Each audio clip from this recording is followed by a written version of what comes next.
Hi friends, welcome to our watch edutech. ఇవాళ మనం discuss చేయబోతున్నాము ప్రొజెక్షన్ ఆఫ్ సాలిడ్స్లోని ఫస్ట్ కాన్సెప్ట్ ఏదైతే ఉందో యాక్సిస్ పెర్పెండిక్యులర్ టు హెచ్పి అనమాట. సో ఇక్కడ ఏం లేదు, యాక్సిస్ పెర్పెండిక్యులర్ టు హెచ్పి అనే కాన్సెప్ట్ ఈజీ ఏనండి. ఇక్కడ యాక్సిస్ అన్నారు, మనకి ప్రీవియస్గా మనం డిస్కస్ చేసాము. పిరమిడ్ కానీ ఒక కోన్ కానీ తీసుకున్నప్పుడు, ప్రిజం కానీ తీసుకున్నప్పుడు వాటికి బేస్ ఉంటుంది, అదేవిధంగా వాటికి ఒక యాక్సిస్ అనేది కూడా ఉంటుంది అని చెప్పేసి ఇప్పుడు ఆ యాక్సిస్ అదే రాబోతుందంట ఫర్దర్గా. నెక్స్ట్ ఇక్కడ పెర్పెండిక్యులర్ టు హెచ్పి అన్నారు కాబట్టి డయాగ్రామ్ కంపల్సరీగా వీపీలోనే వచ్చింది, మీరు అది గుర్తెట్టేసుకోండి. ఇక్కడ వీపీ అన్నాడంటే డయాగ్రామ్ హెచ్పిలో వచ్చిందండి. నెక్స్ట్ క్వశ్చన్ చూసినట్లయితే మనం hexagon pyramid of side 30 mm అంటే హెక్సాగాన్ అనే డయాగ్రామ్ గీయాలని తెలుసు మనకి. దాని యొక్క లెంత్ ఎంతంటే ఒక్కొక్క సైడ్ 30 mm అండి. Axis 70 mm long, have its axis అంట. దాని యాక్సిస్ ప్యారలల్ టు వీపీ అంట అండ్ పెర్పెండిక్యులర్ టు హెచ్పి అంట, with one of its side perpendicular to VP అనమాట అండి. సో ఇక్కడ మీరు చూడాల్సింది ఏంటంటే ఫస్ట్ ఒక రిఫరెన్స్ లైన్ అనేది తీసుకోవాలి. సో నేను తీసుకున్న విధంగా రిఫరెన్స్ లైన్ అనేది తీసుకోండి.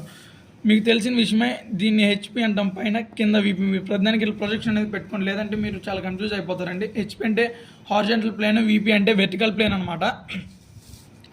నెక్స్ట్ వాళ్ళు అడిగినట్లుగా hexagon of pyramid of size, మీరు పిరమిడ్ అనేది గుర్తెట్టేసుకోండి అండి. ఇక్కడ పిరమిడ్ కానీ ప్రిజం కానీ అడుగుతారు. పిరమిడ్ అంటే నేను ప్రీవియస్ క్లాస్లో చెప్పాను, ఇక్కడ పైన ట్రయాంగిల్ గీయాలని, లేదంటే ప్రిజం అడిగారు అనుకోండి, ఇక్కడ రెక్టాంగిల్ గీయాలి. సో ఇక్కడ మనకి పిరమిడ్ అడిగారు కాబట్టి రెక్టాంగిలే గీయాలి. సో రెక్టాంగిల్ కాదు, ట్రయాంగిల్ అనేది ఫామ్ చేయాలన్నమాట. ఆఫ్ సైడ్ 30 mm అన్నాడు, అది 30 mm దాకా గీయాలని తెలుసు. And axis 70 mm long, has its axis parallel to VP అన్నాడు. ప్యారలల్ టు వీపీ అంటే వీపీకి ప్యారలల్ అనమాట. ఇది వీపీ, దీని ప్యారలల్ ఎక్కడ ఉండేది, హెచ్పిలో ఉంది. సో ఇక్కడ వస్తుంది యాక్సిస్ అనేది. అండ్ పెర్పెండిక్యులర్ టు హెచ్పి, ఇప్పుడు ఇది హెచ్పి అండి. దీనికి ఇక్కడ నేను ఈ పెన్సిల్ ఇలా పెడితే ఏమైంది, ఇది పెర్పెండిక్యులర్ అయింది. సో పెర్పెండిక్యులర్గా ఉంది అంటే యాక్సిస్ ఇక్కడే వస్తే మనకి ఈజీగా అక్కడ అర్థమవుతుంది అనమాట. With one of it side to perpendicular to the VP, and ఒక సైడ్ పెర్పెండిక్యులర్గా వీపీ అన్నాడు అంటే డయాగ్రామ్ వీపీలో రావాలి. సో చూడండి, ఫస్ట్ నేను వాళ్ళు అడిగిన విధంగానే 30 mm అడిగారు ఈచ్ సైడ్. నెక్స్ట్ మీరు బై యూజింగ్ ప్రొట్రాక్టర్ అండి, ప్రొట్రాక్టర్ యూజ్ చేసి పెంటాగాన్ అయితే 72 degrees, హెక్సాగాన్ అయితే 60 degrees, స్క్వేర్ అయితే 90 degrees. సో 60 degreesకి ఒక మార్క్ చేసుకున్నాను.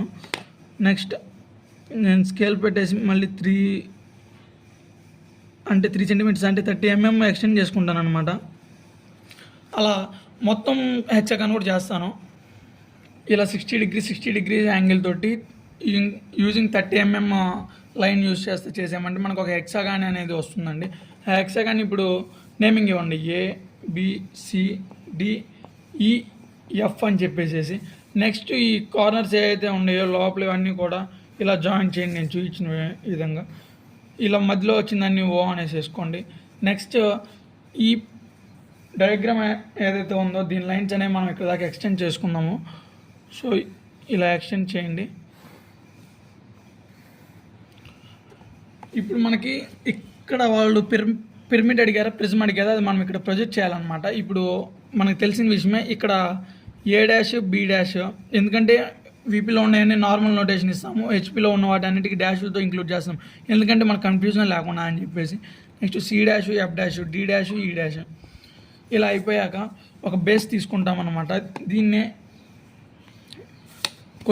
ఒక సెంటీమీటర్ ఎక్స్టెండ్ చేయండి, నీట్గా ఉండటాని కోసం అని చెప్పేసి నేను చేస్తున్నట్లుగా.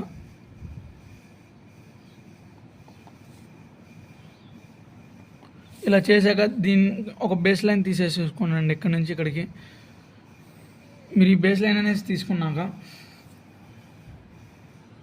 మీరు ఇక్కడ ఇది ఎంత తీసుకోవాలని మీకు డౌట్ రావచ్చు. ఇక్కడ మన క్వశ్చన్లోనే ఇస్తారండి. యాక్సిస్ అనేది ప్రతిదానికి పర్టికులర్గా ఇస్తారు, 70 mm లాంగ్ ఇట్స్ యాక్సిస్ అని చెప్పేసి. సో 70 mm, ఇప్పుడు ఈ పాయింట్ ఇక్కడ నుంచి 70 mm తీసుకోవాలన్నమాట మనం. చూడండి, నేను తీసుకున్న విధంగా తీసుకోండి మీరు కూడా.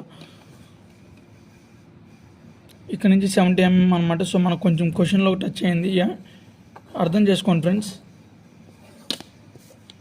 ఇలా వచ్చినాక దీన్ని ఈ కార్నర్ ఇలాను మీరు జాయిన్ చేయండి. సో ఇది A', B', C', F', D', E' అనమాట. సో ఇక్కడ ఇది O' అండి, ఎందుకంటే ఇక్కడ O' కదా, ఈ సెంటర్ లైన్ ఇక్కడ O' వస్తుంది. మీకు ఇందాక నేను చెప్పినట్టుగా అయితే ఫ్రెండ్స్ ప్రీవియస్ బేసిక్ క్లాస్లో ఇది పిరమిడ్ కదా, పిరమిడ్కి ఒక బేస్ ఉండిద్ది, ఒక ఎపెక్స్ ఉండిద్ది. మీరు గుర్తుపెట్టుకోండి, బేస్ అనేది మనకు వచ్చింది ఇక్కడ, నెక్స్ట్ ఎపెక్స్ అనేది కూడా ఇక్కడ వచ్చింది. ఇంతే ఫ్రెండ్స్, ఈ overall concept of projection of సాలిడ్స్లో యాక్సిస్ పెర్పెండిక్యులర్ టు హెచ్పి అనే కాన్సెప్ట్ అయితే ఇది. యాక్సిస్ పెర్పెండిక్యులర్ టు విపి అంటే కూడాను సేమ్ ఇదే కాన్సెప్ట్, కాకపోతే డయాగ్రామ్ ఇక్కడ వస్తుంది, ఇదే వ్యూస్ కింద వస్తాయి అనమాట. ఇక్కడ స్క్వేర్ అడిగినా కానీ అంతే గీయండి. ఒకవేళ ఇక్కడ పిరమిడ్ కాకుండా ప్రిజం అడిగారు అనుకోండి, ఇట్లా రెక్టాంగిల్ ఫామ్ ఇద్దండి అంతే. దానికి దీనికి డిఫరెన్స్ అంతకుమించి ఏమీ లేదు ఫ్రెండ్స్. ఈ వీడియో కనుక మీకు నచ్చినట్టయితే లైక్ చేయండి, అదేవిధంగా మీ ఫ్రెండ్స్కి కూడా షేర్ చేయండి. మీకు ఏదైనా డౌట్ ఉంటే కామెంట్ బాక్స్లో కామెంట్ చేయండి ఫ్రెండ్స్. మన WhatsApp community channel group daily updates కోసం. సో అదేవిధంగా సబ్స్క్రైబ్ చేసుకోవడం మాత్రం మర్చిపోవద్దు.